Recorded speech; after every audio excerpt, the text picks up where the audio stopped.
Good afternoon, everyone. It's a great day in Northwest Arkansas. I'm Rod Bigelow.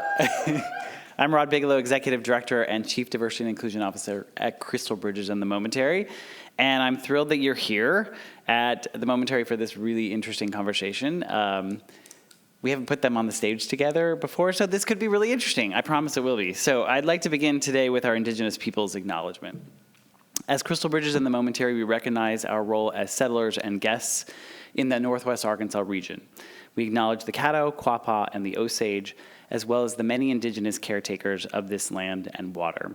We appreciate the enduring influence of the vibrant, diverse, and contemporary cultures of Indigenous peoples. We are conscious of the role in colonization that museums have played as cultural institutions. We have a responsibility to engage in the dismantling of historical and systemic invisibility of Indigenous peoples past, present, and future. We choose to intentionally hold ourselves accountable to appropriate conversation, representation, connection, and education to facilitate a space of measurable change. Thank you. We are so excited that you've joined us today in the Fermentation Hall. For those of you who don't know it, this is a former cheese factory. We churn out something a little bit different now than was in the past. I didn't write that. But the Momentary is still a place where the staples of American life, music, food, and arts are transformed. That's the goal we have here every day, to champion art in our everyday life. To be a gathering place for community, a platform for creativity, for the art, food, and music of our time. A catalyst for creativity and economic vitality, and a welcoming hub that gathers and celebrates local heroes and international stars, like the stars that are with us today. They would probably all shy away from that designation. But unfortunately, you probably are missing one person, or some person here at the end is someone we didn't tell you was going to be here.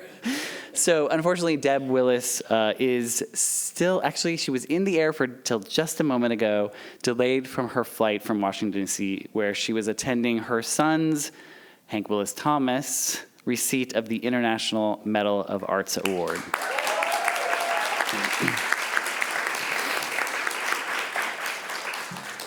If you take a chance, you can Google it and watch him receiving the award at the White House. It's pretty amazing. So we switch it up a bit, and he's here to have a conversation in place of his mom. So thanks, Hank, for doing that. Hank Thomas is a prominent artist known for his socially engaged work spanning photography, sculpture, and mixed media. He challenges viewers to confront issues of race and representation through thought-provoking installations.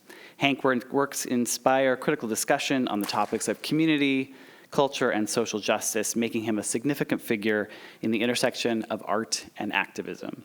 Hank is a member of the Crystal Bridges board, and I not only see him as an incredible artist, but a true humanist. Ethiopian-born and New York-based Awol Erizku defies categorization. From internet-breaking images, we know a few of them, to public art installations, he's mastered the mediums of the masses and, of course, the moment. He has been called a figure of the zeitgeist by the New Yorker magazine, and this year we partnered with him and Aperture to co-publish Awol's first major monograph, Mystic Parallax. Next June, that work will materialize into an exhibition by the same name right here at the Momentary. And we're honored to showcase Awol's work and expect to see you all back here for that exhibition. A blend of his studio practice and editorial content, our visitors will experience Awol's reimagining of visual culture from hip-hop to iconic historical symbols. In conversation with Awol and Hank is Sarah Meister, Executive Director of the Aperture Foundation, whose primary mission is to champion and elevate photography as an art form. Sarah spent more than 25 years at MoMA, right? And she has taken a role at Aperture with a phenomenal space of curation over a long time. So I'm going to get off the stage and let these three have a conversation. Pick up your mics. And Sarah, I think, did you want to start? I would love to start. Okay, Thank perfect. you so You're much. on. Thank you. You know, there are some days when you wake up and you imagine your day is going to unfold a certain way, and then you get a phone call that someone you've idolized, you're looking forward to hearing speak, is stuck in transit, and you think to yourself, well, actually, that sounds pretty fun. Like, I would love to have a conversation with Awol. That's something that we get to do informally, and even better to sort of bring you all into that with us. And then you feel even triply lucky when you hear that a dear friend and an artist that I have admired and worked with for many, many years is also a friend of Awol's and also wants to be a part of the conversation. So I think what I couldn't have envisioned this morning, I feel so fortunate to be a part of now. So thank you both. Thank you to the Momentary and Crystal Bridges for this opportunity. You're in for a real treat. So I thought maybe where we could begin is because we have not one but two extraordinary artists here who let me explain what you're going to see on the back behind us. It's on a rotating loop, so don't worry if you miss it. It'll come back. And it is a selection of Awol's work from his book, Mystic Parallax, that Rod mentioned.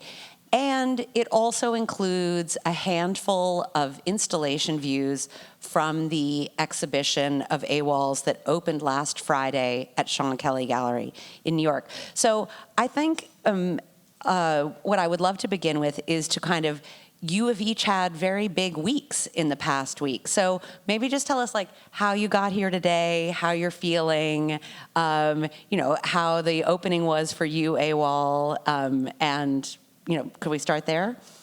I'm going to pass it to Hank because I think he's had an honorable week, so I think you should start with that. I'm happy to follow your lead. Well, I did not have ASAP Ferg serenade me at my opening, so I pass it back to you. Fair. I had an opening for my latest exhibition in New York, titled Delirium of Agony. There it is. Well timed. And this is probably one of, it's not the only exhibition that I did not include images in, but it is, the exhibition that I feel is the most mature, perhaps, in terms of my thinking. A lot of these, Joe and I had an extensive conversation about this, about how some of these ideas have kind of materialized over the course of a decade even. So, that's not, explicit, or, it's not new, because that's something that I think you also do very well, having known your practice. And also, you're kind of like one of my first mentors in that sense, right? Like, you've always been supportive of my career. You've always been supportive of me as a person, which is rare. Same could be said about Deb. So it's a great honor to be in conversation with you finally after all these years. Thank you. Yeah, the last Friday when your show opened, well, first of all, it's just really great to be here. I'm so grateful to all of you coming out during lunchtime for this talk, and speaks a lot to Awol's draw everywhere he goes. Mm-hmm. And last Friday was it was no different. That your exhibition, I've been to a lot of your exhibitions, even dating back to when you were at Cooper, or the very right first after. one. Yeah. And I've always been impressed with the way that you seem like you care for the audience in the work, that you really want to engage with people and get them invested in your ideas. And of course, I know that you are one of the most important photographers of the 21st century. And that's big. That's too big. My mother, being the foremost historian of especially black photography from the 19th and 20th century, I think I know what I'm talking about. And it's because of people like you that I don't take pictures often. But I've benefited by taking my lack of talent in photography and applying that to other forms of creativity, and I've been excited to use my kind of thinking in photography, which is really about looking, about preserving, and about framing, and taking that into new mediums from sculpture to printmaking and painting and other things. And so it's really great to be here and with you, Sarah, who kind of, I feel like have definitely been there for most of my career as well. Thank you both. And this is just, I was going to ask Awol this question when in an earlier iteration of this talk, but maybe I'd like to ask it of you both. I think it would be interesting to everyone to sort of go back to the beginning and say, when did you know you were going to be an artist? Or when did you feel in your heart that something you had sensed was a possibility and where you were going to go? Well, my mother, who I'm sitting in for, is an artist, an art historian, a tireless liver. And I think that artists are really in the practice of reminding themselves that they're alive, that when we make our work, we're consciously engaging with all of the obstacles that one faces in life. And my mother was really, through her work, thinking about where does she fit in the visual culture? How do I position myself? How do people who were not seen as beautiful find ways to create beauty in spite of that? And I think that quest for being seen as beautiful, which is also basically being seen as human, is something that I've continued to carry in my work. And I was trying not to do what my mom did because all of her friends were broke, and I was like, I don't really see the point of spending all my life trying to get attention from people so that I can maybe kind of put something up and then to go back into my house and not have any floor space. So that was my cynical perspective of photographers, and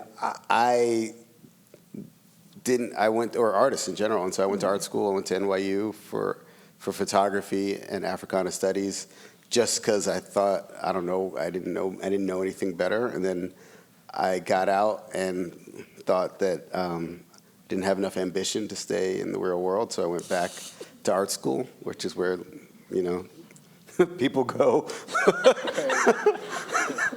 And I did that. I was supposed to be there for 2 years. I wound up being there for 4 years because I was like, I'm not graduating yet. And so I tried to get another major, and basically and I also went to Duke Ellington School for the Arts in D.C., and I was in the Museum Studies program there, which was the laughingstock of our school. And my best friend from Duke Ellington and in college, I just was speaking to her. She went to Cooper. Her name's Nikisha Durrett, and she used to say, Hank, what do they call people who hang out with artists? I was like, what? She's like, photographers. So I had a lot. We're going to return to that. I got some words I got for a that. lot. Okay, And I got a lot of that. I didn't go to Cooper. So, so I really didn't. I was literally just trying to stay in school. And then when I got out, just by pure luck, a friend of mine got me an exhibition. A solo. She was like, someone wants to show your work in Miami. And so Christina Leigh Rodriguez is her name. And so I just put my work up, and I went to an art fair right before that, Art Basel, 2003. And there was photographs by Sam Taylor Johnson of her jumping in her studio. They look like she's levitating. And I remember, this is a weird way, I've never really told this story and be recorded.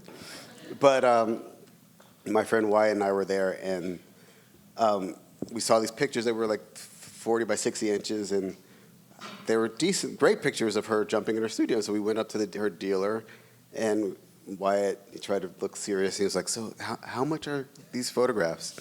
And he was like, $15,000. And Wyatt said, did you say $15,000? And he's just like, no. I said, $50,000, and they're an edition of 7. And here's a book of all of them. And I was like, wait, 50 times 7 times 20. And I was like, wait. And I thought there was these are really good pictures, but I was like, my pictures have to be worth at least 1% of that, which is a very stupid thing to say because it was $500. But for me, I was like, if I sell 2 or 3 of these a month, I can make a living. And so I literally decided, because I thought my work was 1% as good as another person's work from a commercial experience, that I could like get a start. I always wonder what would happen if I thought my work was as good or even half as good. But it was really this kind of awareness that part of like being an artist is like doing what you think is important and putting it out there, and like not necessarily, and believing that it has value outside of what's happening in your studio. So that literally. I did not know that story, and I love it. Thank you. That's an amazing story, simply because I think what you're sort of pointing to about this, luck playing a big role in what we do, right? And I think I remind my daughter this all the time, that, we are very fortunate to be sort of doing what we're doing at this level. And there's a lot of luck involved in what we do, right? Every time we have an opening, every time we have a show, anytime we put our work out for the world to kind of respond to, we're in a very fortunate and privileged position. So I never forget that. So my origin story, if there is one, what would you say, like a aesthetic awakening moment was probably the earliest I can remember is probably grade school. And I always just kind of drew cartoons and, mimicked things that I liked. My parents were sculpture fabricators for a little while, even though they never stuck to it. But we always had art books around, a lot of classical art books, things that you would find at like Christie's catalogs, things like this, And I think for me, I didn't know that you could turn into a career. So I got into trouble when I was in middle school in the Bronx. I'm not gonna say, because I've already told this story once before, and it doesn't go over well because people have like a misconception of what that is. Okay. But anyways, me and a friend got into trouble technically, and he dragged me into it. And the principal was supposed to talk to us, and something else, even worse happened. And then she stuck us in this room, and this room happened to be a portfolio prep class for high school. So I'm looking around thinking, wait, A, how come I didn't know this existed? Mm-hmm. And B, thank God that I got into trouble, because now I know. So from that moment on, I sort of shifted my I guess this attention that I had for other things towards building a portfolio. And I kid you not, my portfolio for art and design high school was 2 black construction papers stapled together with all my work, because I didn't know what that was. I had a buddy of mine who, whose parents went to art school. In fact, they went to that school, and so he had this whole portfolio from like Canal Street. Was it Pearl Paint, right? Mm-hmm. Remember Pearl Paint? So it was over a course of time that I was able to kind of find my voice and find my, I guess, whatever spoke to me aesthetically, to start building an actual portfolio. So that led me, from high school, I went and got into the Saturday program at Cooper Union, and then from there I applied to the actual college, and then I miraculously got in. I did 4 out of the 6 mandatory questions. I don't know how I got in. Again, luck plays a big role in where I am right now. So. Yeah, I think did that answer the question? Yeah, that answers the question. I'm going to challenge you on that, though. Yeah. All of us have magic powers. I truly do believe that. Like, every single person is born with magic powers, and we're trained through indoctrination into society to believe that we don't. I believe in that. And when I think about your work, I think about like all of the ways that you talk about magic and alchemy. In your work, and I think that you have been, I've been watching for, I think maybe 15 years, a long time, watching you kind of like draw like energy to you, and then transform that energy into things that others can celebrate, that can share, and I think that your collaborations with your wife also are like, it's all about like, I feel it I get tingles. Mm-hmm. And I think what we do as artists, and this is what I'm saying about believing in ourselves, it's that like, how dare you do that? It makes no sense. Yeah. And it's like, so I think that's something that I think we don't have a slideshow of it, but if you look in the book, there's a sculpture. It's a stack of hoops, and I can't say that obviously. And that was in your first show. This man has been from Chelsea, right? But that work. So I made that work when I was between my first and second year of grad school, and at the time, a lot of my peers were getting very quick, market gratification, if you will, and I just got in to Yale, and I was sort of thinking like, did I make the right decision by coming here and being in debt? While my friends are just like fresh out of college, getting into the market and all this stuff. And this stuff didn't matter, which is why I stuck around and saw it through. But at the time, it was very conflicting, and I was also studying under Robert Storr, who was very generous and sort of leading us away from what he considered the bubble of New York, and it is, the critics and, all that, the circus. And so that gave me more courage to kind of stick around and see my interest through. And I think you've been doing that for quite some time, which is sort of, I think we're more thinkers than we are maybe makers. Oh yeah, that's the 2023 version of it. But the original one was 7 hoops because, again, I saw the game of basketball, much like the game of art, is half luck, half talent. So for me, it was, that was like the sculpture. It was a very seminal moment for me to say, okay, like I get it. You want me to look at Judd, but I'm looking at Hammonds, I'm looking at you, I'm looking at Sanford, I'm looking at all the people that were sort of doing it, and you guys were my example. So, anyway, that's how that came about. Sorry if I'm like listen, going off by the way, tangent. riff. Don't let me out. I'm here to. One of the reasons that I was happy for the opportunity to leave MoMA, where I loved working for a long time, and come to Aperture was in part Aperture's Aperture's book of Hank's work was a touchstone. It's a resource. It's called All Things Being Equal, which is the same as the name of the show that you had at Crystal Bridges, right? And I think Aperture's commitment to helping bring together words and images to create context that then brings community and brings meaning was something that made me want to work for that organization. And the lore was when Awol, when I first started at Aperture in the spring of 2021, one of the first meetings that I remember very clearly was Michael Famaghetti, who's the editor-in-chief, and he said to me, Awol's finally ready. And I was like, I don't know what you're talking about, but great. And I knew Awol's work, of course, that had been featured on the cover of probably the most important issue of Aperture magazine called Vision and Justice from the summer of 2016, which was guest edited by Sarah Lewis. And, she had been, well, we'll get to how that happened. But since that issue, my colleagues at Aperture, long before I arrived, had been trying to publish Awol's first book.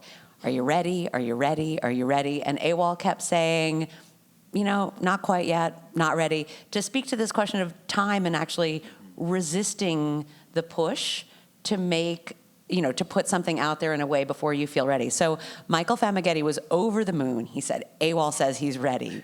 And he showed me a dummy that Awol had made to illustrate his feeling of readiness, which looks a lot like the book looks now. So, it was all percolating there.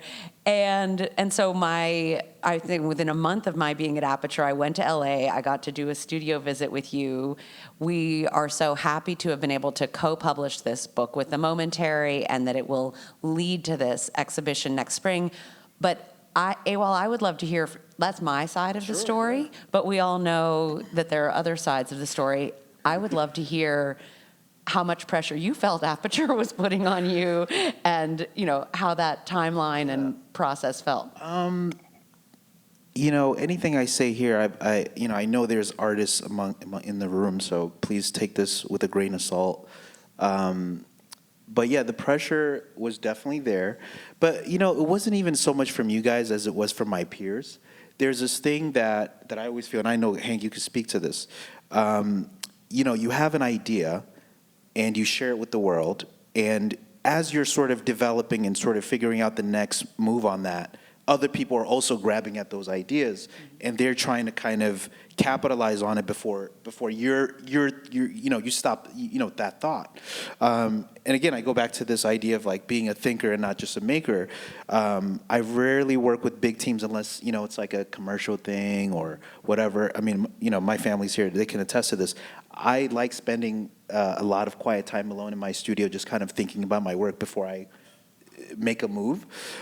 So in that sense, after that Aperture issue, which I was told was doing phenomenal, and thank God, because Sarah Lewis. It's in its fifth printing now. We've never had an issue of the magazine. So Sarah Lewis was my professor at Yale. She was on the panel. And very generously, and what's funny is that I think you and Sarah kind of visited me when I got to LA. Like, I remember the conversation we had. It was like 3 months in. You're like, go to Skowhegan. I was like, Hank, I just got here, But I remember Sarah did a visit as well, and I don't even know how that. Honestly, again, luck, because I could not have said, this is what I would want you to use. I think she had an idea of what had happened, but I'd done those series of portraits for Vogue.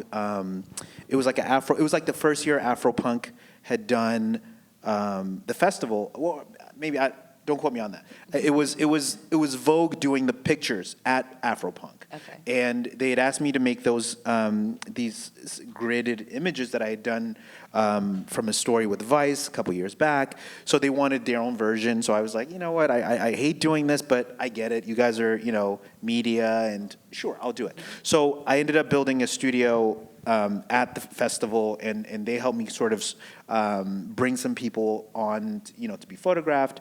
So one of those images was, the woman on the cover. And I think the rest was just kind of Sarah and meaning the and cover of the issue Right. of Aperture magazine. Yeah. Which we don't have a slide. 226, was it right? You can it's in the book. The image is in the book. You can't miss it. But yeah, I think it was all organic, and I just got to LA. I was sort of figuring out like what I was going to do. Like, was I going to stay here for 2 years? Because originally I went there with a 2-year residency. So I was, and then he came and sort of told me to go to Skowhegan, and then I was like, man, like, how am I gonna move back? And like, people are gonna think like it didn't work out. You know what I mean? So, so there's a lot of like giving oneself permission to kind of see things through. Taking risks, which is something that is almost integral to my practice. Whether that's and I don't necessarily see success as like packing out a show, or to me that's whatever. To me, taking risks and failing. There was a show that I did in 2019 where I wanted to go back to the projects that I grew up in the Bronx, and I had been in conversation with the city for 2 years trying to make the show happen.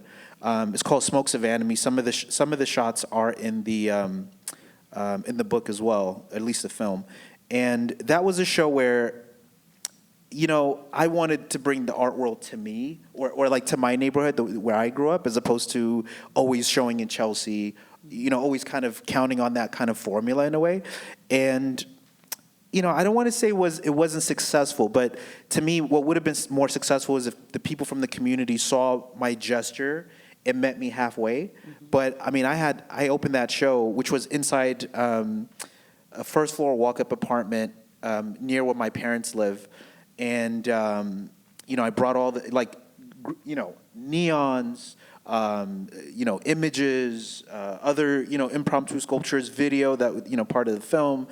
And I had someone from this guy was working between our forum and watching the show for 2 months in the Bronx. And, the attendance wasn't there, but that didn't discourage me. It just kind of made me think like, okay, how can I revisit this in a way that's more engaging to my community, because my community comes first. But anyways, I feel like I'm going off on a tangent again. When you started talking about commercial work there, yes. And I would love, there, I don't know what day Annie Leibowitz's exhibition opened or opens at Crystal Bridges. Is it today? Sorry. Okay, sorry, Saturday. But I think it's a really exciting moment to think about that exhibition, the translation of work from the printed page, from the magazine, to the museum walls. This is something that both of you have navigated either as an image maker or as an image modifier.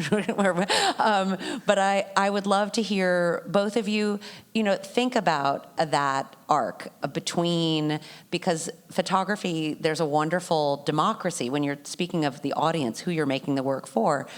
There's a democracy to the pages of a magazine where your work is going to be seen much more broadly than any museum could hope to have for their attendance. And so I would love to hear both of you speak to navigating between those places and maybe commercial images in general, which I think get a bad name. Oh, yeah. We can come back to that. Yeah.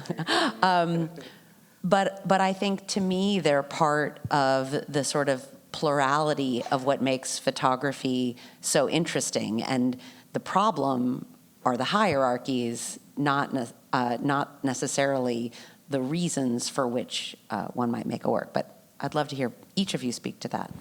Well, I've seen a lot of change from like the 80s or 70s when I first started going to art exhibitions, especially photography was still trying to find its place in art, quote unquote, when I was very young. And then having grown up in New York, watching the change from analog, black and white, darkroom to people working more and more with appropriation and new media to color photography and digital photography, and now through social media, the what's the word I'm trying to say? Proliferation? Yeah, proliferate. Okay. Didn't sleep well. Yeah, so I've seen a lot of change, and we're going into the post-photography era, and now that there are images. I'm going to say I don't think there's no such thing as a post-photography era. Well, I'm saying I call it post-photography because now that the computers can make images that we no longer understand, like I don't know if it's a photograph. Right. It could be a figment of a computer's imagination. No, you have a point. You have Fair a point. So I'm like, so what I'm saying, so I feel like we're in new territory where images that you're making here will likely in 15, 20 years be part of other images that your image is no longer recognizable. Right. And so I think I've seen, I'm really invested in the long term, and we live in the future. Right? A lot of what almost every artist does is made for a time yet to come. And I've focused a lot on advertising that I did not make. I've done some advertising. I've worked on other people's advertising images. I've done some commissions. And what I always struggle with in kind of short-term commercial media is the fact that it has like the time frame. Like this is not going to be relevant in 6 months. Whereas the art that we make, when we approach it as an artist, even if it's the same person, the lifespan could be 50 or 100 years. And a thing that I think a lot about is two moments: the Aperture moment, but also the Beyonce moment for you. That really I think merged. Do you want to, just in case everyone's not familiar with that, would you? I don't think we can talk about it, but we can say, if Google Awol and Beyonce, and you'll see something, and people will talk about it. You'll see a lot of writing about it. But I saw a picture that Awol took of Beyonce, and a lot of people saw it. And it was one of the times when people were talking about the internet being broken, but also the fact that it was a young black photographer making this image paved the way for artists like Tyler Mitchell, who later did a Vogue cover, and Eric Hart, who also, there's a lot of, and then many, many, many more black photographers who had never been given an opportunity in mainstream society were given opportunities, which included you being on the cover of Aperture, along with Richard Avedon, a legendary photographer of the 20th century. And what's exciting about what's happening at Crystal Bridges with Annie Leibovitz, and then coming to the Momentary Your show, is this kind of what I love about being part of the museum is I was prejudiced about Arkansas until I came here. I liked Little Rock, actually. But like the stories that we're told about Arkansas are like not, even now, are not the stories of all the lived experiences here. And what I love about what's happening here is much like the energy that you've been building up and the energy you've been building out through your career. I think what Alice and Rod and so many people here have done is been like, this is a place where we're going to bring things and bring people, bring energy that is not seen as welcome here, and then make history. And so what's exciting about I'm not biased because my show is here. But there was a global pandemic, so I got to see it. It was so I get to relive my show experience through you.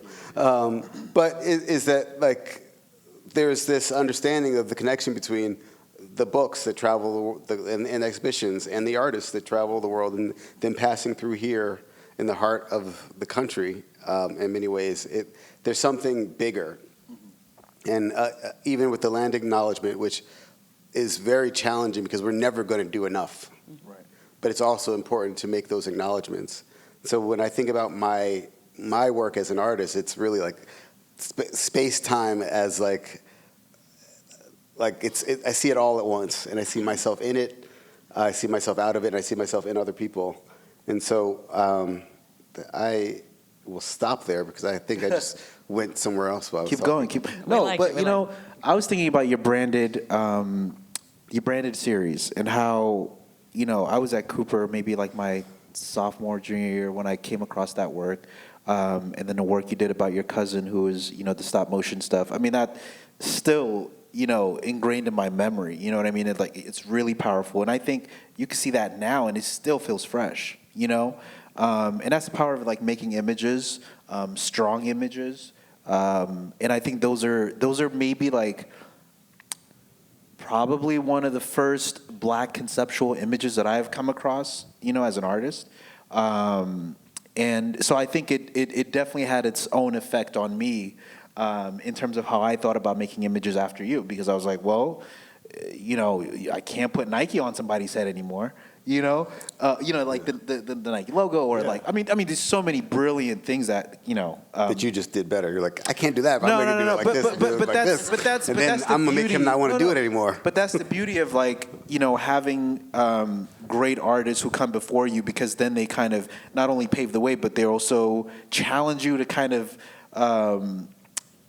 to make your own, you know, get a seat at the table, if you will. You know, and I never forget one of my professors, Christina Sinsky at Cooper, said, you know, sometimes Awol, like, in order to have the seat at that table, like, you kind of have to like try to take the seat from under them in a way, you know. So that's not exactly how I felt. No, that's not a direct thing, because I think, you know, we all experience that in some form of fashion, but.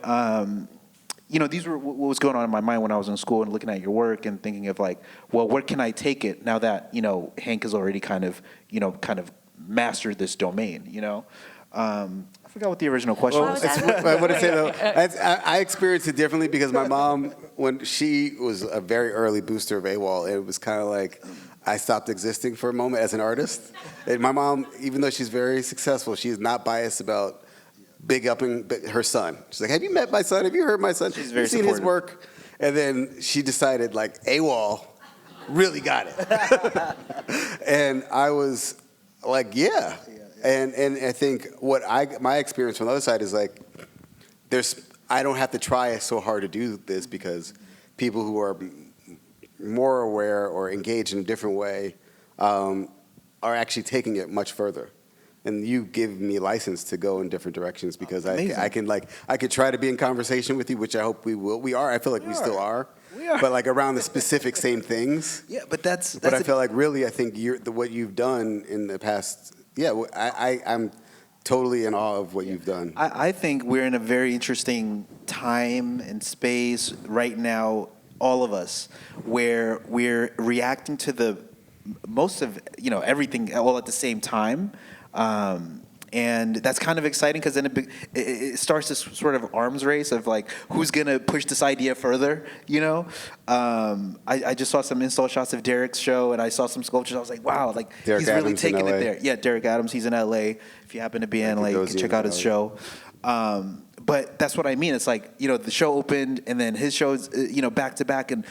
But again, these are all people that I've also had to kind of engage with and reckon with their work in order to know like what's missing so that I know what I can do in the studio. You know what I mean? There's no point in rehashing something that's already been done and often better than, you know what I mean? So, But I'm gonna pull it back a little bit Sure. because I'm thinking about the show that's on view at Crystal Bridges, and I want to hear you speak a little bit more to the idea of audience and accessibility and what something on the printed page of a magazine, as opposed to, you know, translating between those forms and thinking differently about those audiences, because of course, you know, so that I just want to. okay. Do you want to take that on first? Sure. Well, the printed page, there's a sequence. Whereas if you walk into a gallery space or a museum space, wherever, like I always go backwards for some reason, or I bop around. And what happens when you tell a story through books or through, especially with images, you're really thinking about you're taking people on a visual journey. I think in magazines, there's many more words, there's advertising. I've always been more interested in that, the ads than the editorial content. But are you saying as a viewer or as a creator or? I think for each of you, I would ask the question slightly differently. So for Awol, I would be thinking of it as, you know, you have the way, when your pictures are circulating through a mass media vehicle, they are reaching hundreds of thousands more people, millions more people than they could in other contexts. And so there's an impact of seeing your work on the walls of a museum. And I think Annie Leibovitz is also thinking through these things of like, how does the work reach people? And, you know, in photography, with no disrespect to sculpture, but photography is a great way. And I think, so Hank, for you, it's your recognition of how that circulation then helps images become a part of a common cultural consciousness that you are then harnessing in your work. But it's that ubiquity, that idea of who these images are made for and who they're speaking to. So maybe slightly different for each of you, but thinking about the printed page, I do love a good photo book, and we can return to that. But I think here I'm really thinking of that idea of something that can reach so many people, and it means something different for each of your practices. I hear what you're saying. I think my approach has always been like, if this image, if someone saw this image out of context, what are they taking away from it? And that's something that I kind of lean on as a way to kind of produce an image that is ambiguous, that is, I don't want to say conceptually amorphous, but it's just, it's a kind of thing where you know that there's someone's, you know, grandmother maybe looking at this 10 years from now and is looking at it like, when was this made? Mm-hmm. And then someone who's also very savvy looking at it and saying, oh, like, you know, someone did this, so now I can't, you know, do this or whatever. So I always try to think of, those are my kind of, that's the spectrum that I work in. So someone like yourself who can pick it up and say, oh, you know, Hank made this in, you know, 2008, and now, you know, here's a younger artist sort of revisiting this same idea, but then putting a twist to it, and it happens.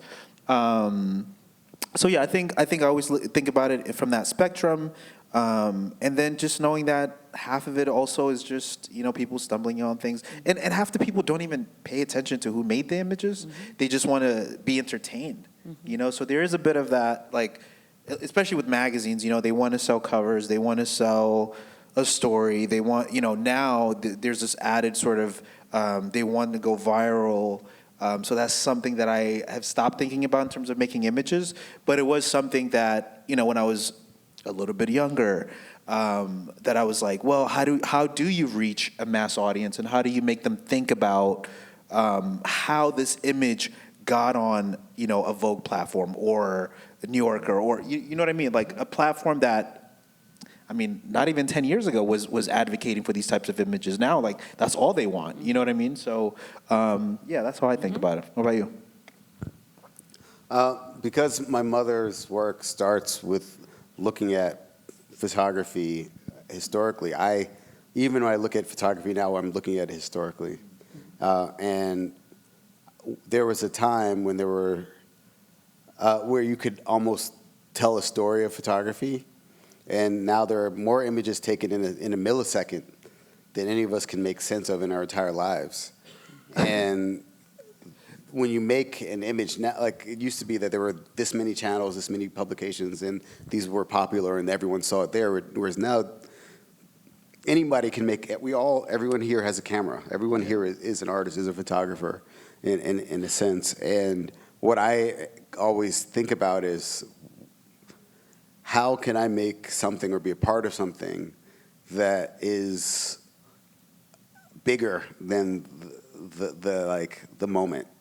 And I am a sucker for, like, I deleted Instagram for a while because I'm a sucker for the infinite scroll and all of those other things. And I miss tactile magazines, although I still do pick them up when I can. But I'm more fascinated with the kind of way in which the visual literacy kind of grows so rapidly, and that's what I was thinking about with your work. To your point, I was also scrolling at one point. This is a while ago. I came across this meme that was like, I just flipped through more images in one toilet seating than someone who was born in 1920s have seen in their whole life, and that was just like, I mean, that really, it's funny, but it's also true, right? Like we consume so many images and we sift through so many images just to get to like a handful of really decent, thought-provoking, challenging images that illustrate and sort of, capture the world that we live in. And, so I always think about how can I make those images. And that's why I say, like, I think about my images before I make them now, given the school that I come from, given the kind of history that I had to reckon with as well. So now, I rarely pick up the camera as I used to. I mean, I do document my day-to-day. That's my way of making notes. If I'm not journaling, I'm always taking photos with the date on it now. Now that I'm a father, I'm always documenting my daughter at the very least. So sometimes it gives me the opportunity to look at the world through her eyes. I'm making note of things, times like this when things are just kind of moving so fast. You don't have time to sit down and sort of jot your thoughts. So I use image making and taking photos in that way. But also, since we're in this room, can we eradicate the term shooting people? Like, it's so violent, and I've always thought that's such a harsh way of like describing taking someone's soul. You know what I mean? Like, so I think about these things on that level. Like, I've stopped saying I shoot photos or I shoot someone because it's so. It's heavy. Yeah. And I don't know how we got to that culture, but I personally would like to. What word do you prefer to use? Capturing images, making images. Capturing moments. What's that? Capturing still has a connotation. What about making images? What about making images? What about conjuring? Conjuring images. Let's bring this back to anything but magic. shooting. I will say, I like conjuring. These adjectives. Yeah. Conjuring feels You heard it very here appropriate first. for you, Okay, Awol. I think perfect. Hank just handed it to you. Perfect. Alfredo Yar has a saying, photographs aren't taken, they're made. They are made. Yeah. I do think. Yeah, I believe in that. I didn't, forgive me for not knowing if we're supposed to open this up for questions from the audience. So, yes, is that a thumbs up? Okay, good. And so I feel like that's probably a good moment. Okay. So do I get to pick people? Somebody else going to pick people? Yeah. Does anyone have any questions? Okay. Oh, perfect. Oh. No, that's you. Yeah.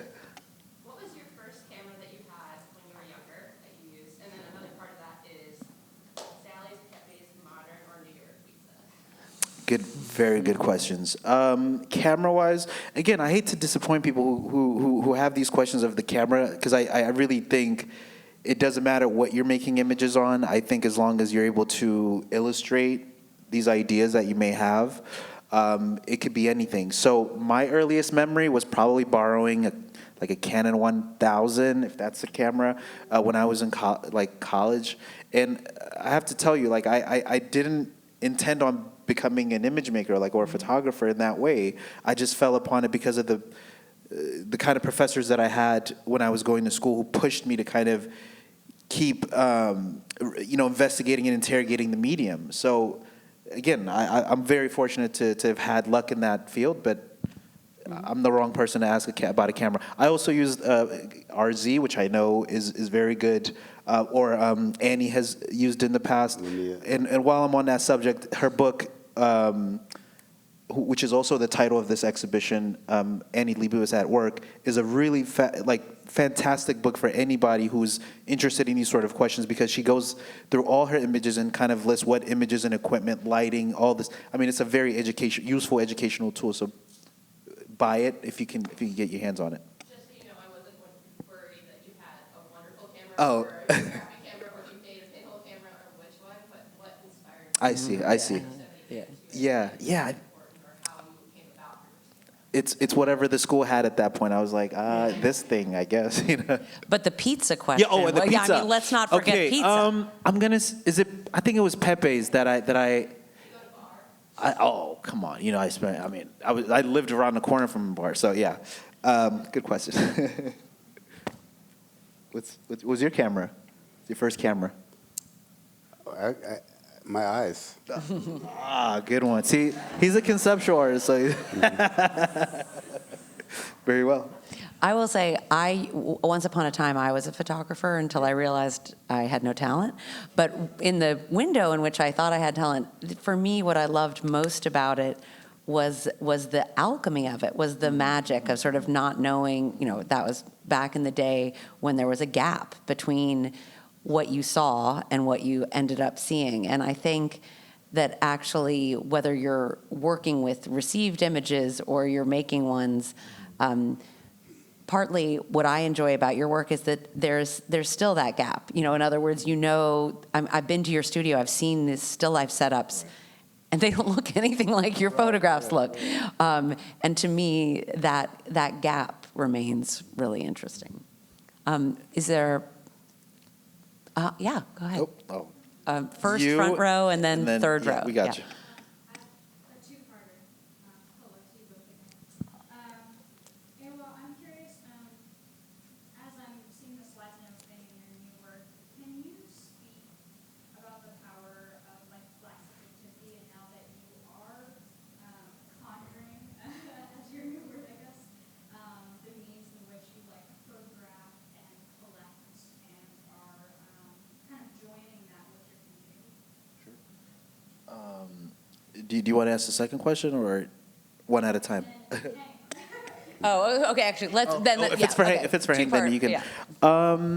Yes, the black subjectivity is very powerful. I'm very much aware of that. And for anybody, Hank, you know this very well, and Sarah, I think you do as well.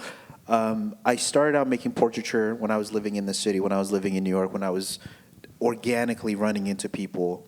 And now I live in LA, very much the opposite. It's hard to run across someone and come out of your car and say, hey, I would like to make. It just doesn't work the same. Whereas you're on a train, you're kind of locking eyes with this person, and you're like, hey, you know what? I have enough courage to ask this person if they want to sit in for a model, whatever. But I think also part of this is just kind of maturing, maybe. Especially after 2020, I was sort of not interested in using the black body in a way that, because I also know my works get commodified and they get collected, and sometimes they don't go into places that I think I feel comfortable seeing them in. So that has kind of pushed me to make other works non-figurative. I started making these incense drawings when everybody was sort of collecting figurative works, as a way for me to kind of still have my sanity, still have my an outlet to express myself, but not being so direct and responding to the moment in that way. I don't know if that answers the question. Yeah, thank you. Okay. It's more of a vulnerable Yeah. Thank you for that. And then, Hank, I'm just curious, can you speak a little bit more about like your values of like the more of like the production of like what it means to you to have the archives, to have the printed page, to have more sculptural works that are kind of more long-standing since photographs or everything is more immediate, long-winded. Within my own work or within, you said to have the archive. Can you elaborate on that? Yeah, so just learning about your works and now having you here, seeing that question that you asked about the printed page and the power of the book and the power of longevity. I'm just wondering if you have any values in those type of archives, or would you say your archive is trying to stem somewhere different? Well, I think the truth that I know is that anything that is preserved has intrinsic value. And so it could be a spoon, it could be a lock of hair, it could be an image. And the value is that they allow us to time travel. Like when we are presented with something, that's why I love old ads, because like ads are about the hopes and dreams of a moment. And I'm like, wow, this is what they were into? Which is, I'm sure, what people will say about us. And I recognize that what gets preserved is is connected in a lot through institutions. I mean, and what the institutions focus on actually tells us not only where we are, where we're coming from, but also impacts where we're going. And so that's when we walk through, especially the permanent collection of Crystal Bridges, you see this strong effort to not only preserve but to elevate. And I'm not quite convinced that while I don't claim to have any intrinsic talent other than having a loving to love people, and I realize that can be enough, and that when I that if I can kind of take elements of what I care about or what I've experienced in any way possible and make it worth someone thinking it should be preserved, I'm winning. It doesn't matter if my name is attached to it or my story, because, as I said, at some point it's not going to be relevant. And so I really am excited. I feel like we're all immortal. All of us is going to live on somehow through someone else, even if it's just because we breathed in someone's face, which we learned through the pandemic, that we're all connected. And I think making art is also, I think it's an acknowledgement of this immortality, and that it's both of our mortality and the immortality. That I'm putting my life into something that's going to kind of carry forward in others through their eyes, through their ears, through their ability to touch or experience something. And I have to, if I could just follow up on that, because I think, love and the sense of care and, humanity that was referenced with you, which I think is actually true of you both. Sometimes these intangible things, they become evident when you look at the arc of your life, even beyond your career, and it points to sort of what can be captured and saved and preserved, and then what can be sort of gleaned by studying those things. But the other thing I think that is important to remember is that for as the work that institutions, especially museums and archives, try to do in protecting and collecting things so that future generations can have them, I think it's one of the things that we've been grappling with increasingly over especially the last decade or so is understanding what has not been preserved or valued as historically as being worth preservation, and the circumstances in which you find a lot of the magazines that you drew your work, they were discarded, they weren't cared for. And so I think that sort of dual attentiveness, like there's a solidity to a sculptural object that implies that you will have it, that will be there for generations. And to me, I think a lot about photographs as these things that you really need and want to care for. There's in the people who collect snapshots, snapshots of Black subjects are more rare, not because one factor is there may have been fewer photographs made, but another is that people hadn't valued them sufficiently to care, so this idea of like how you extend care to wanting to protect more, a broader history than I think people had insufficiently attended to. And then, yes, third row, I see. Hi, my name is Jess. Thank you both for coming. I have two questions, actually. The first one is, where is the show in New York? I'll be there next week. That's easy. That's at Sean Kelly Gallery on 36th 6th and 10th. Street and 10th Avenue. On the corner, you can't miss it. Okay, cool. And then the second question is for both of you. What, if you can recall, was the hardest piece of work that you've worked on from like your energy that you put into it, and then the result after that? What was that like?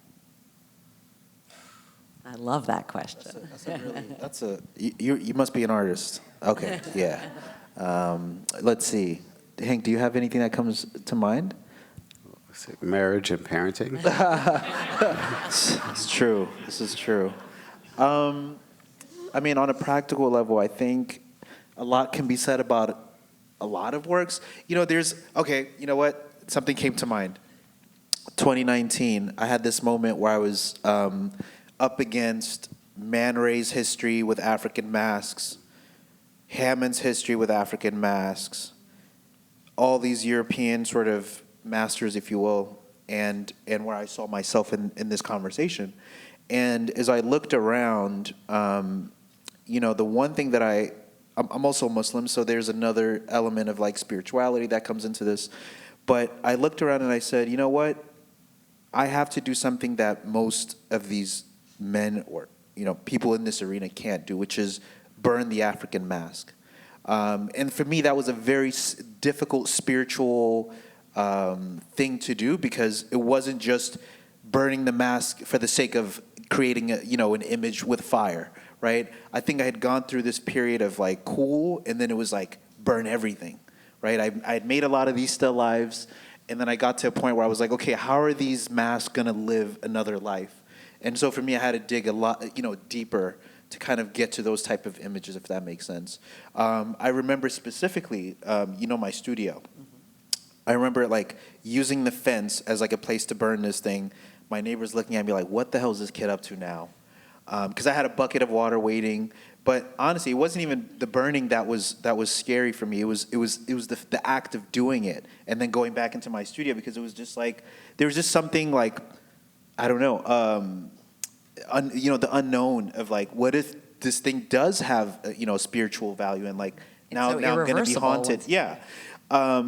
So that was something I think that was like very very powerful and very like taxing mentally, spiritually, to make, and also to make a compelling image doing that, right? Like, because I think you could do a whole series of doing that and just say, oh, this is a series, but I really want to get it in one or two takes.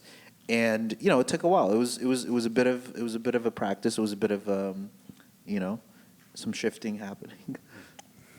And I believe that I don't separate my practice of living from my practice of being an artist. I believe both are really an experience in confronting failure consistently, and not allowing that failure to actually disrupt your willingness to keep going. And so I fail every day, every moment, and I go back to work every day, every moment, every second. And I recognize that everything I do will have an impact on someone, whether I'm conscious of it or unconscious of it. And my inability to stay conscious has a detrimental effect on not only myself, but on others.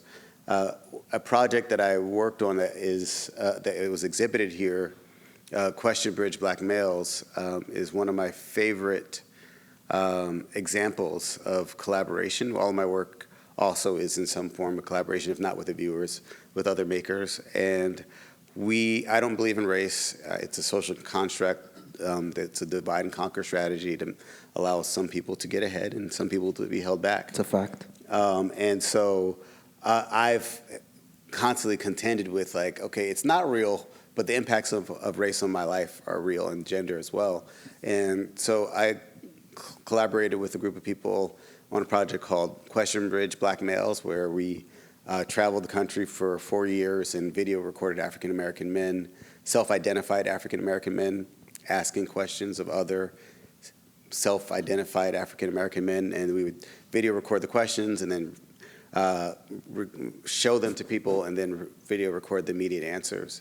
And the goal of the project was to show that there was as much diversity within any demographic as there is outside of it. And that was just a fact. When we started, we thought we were going to like get one question from black male and show the best answer. And then we realized, because we would get 10 different answers to the same question, it's like, oh, right, they're just different people. And this acknowledgement, even as a person who self-identifies as a black man, that there is such diversity within us is a reminder. Like, I had to sit there and be like, okay, they're not a stereotype, they're a person.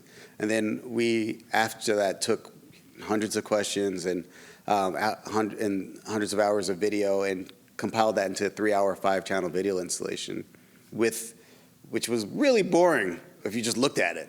And another artist, Rosa White, and Will Sylvester and others kind of took what we captured and kind of really amazingly edited into what felt like a stream of consciousness conversation, which some people will watch for 3 whole hours. And that was 5 years after we started. And so to do a project, that we had no real money for to start with, and then to get to travel and to go to total strangers and be like, will you let us record you? And like all of that process, and then dealing with other people who were like, no, I think this is stupid. I think this is terrible. I want this kind of credit. I don't want that, blah, blah, blah. All of those things. And it was a book published by Aperture. And that, to me, those kinds of journeys are the most rewarding elements of it. And the fact that Question Bridge is still up at the National Museum of African American History and Culture 10 years later is really amazing. It means millions of people have seen this work. It's super touching. Thank you all for your questions. Tell us your superpower. Oh, they call me Mr. Beautiful because I see the beauty in everything and everyone. That's very nice. Very nice. Do you want to share? I haven't figured mine out yet. I want to be super dad though, for sure. Super dad. I want to be a super dad. Sarah? Oh, Sarah? I don't know. I'll work on it.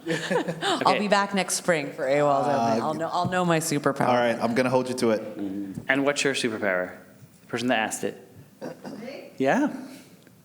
Happiness and joy. Love it. I love ending in those moments. Thank you. Please join me in thanking Awol, Hank, and Sarah. Thank you so much for coming.